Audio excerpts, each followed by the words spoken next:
एक शहर में आलोक रहता है। आलोक एक बड़ा कारोबारी है। आलोक की एक बेटी है जिसका नाम नेहा है। आलोक की पहली बीवी का कैंसर से इंतकाल हो गया। अब आलोक ने दूसरा निकाह अंजना से कर लिया। रंजना आलोक का बहुत ख्याल रखती है। रंजना सुबह सुबह आलोक के लिए चाय लेकर आती है। अरे रंजना, तुम सिर्फ हम दोनों का ही ख्याल रखती हो, अपना भी ख्याल रखा करो। आप दोनों के अलावा और मेरा है ही कौन। हाँ, लेकिन तुम सुबह देर तक सो जाया करो।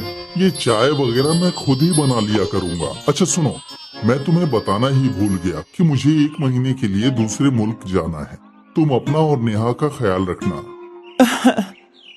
लेकिन हम 1 महीने तक कैसे रहेंगे। मैं रोजाना वीडियो कॉल करता रहूंगा। मुझे भी कुछ कहना है। हाँ कहो ना। ये नेहा के स्कूल का फॉर्म है, आप इस पर दस्तखत कर दीजिए।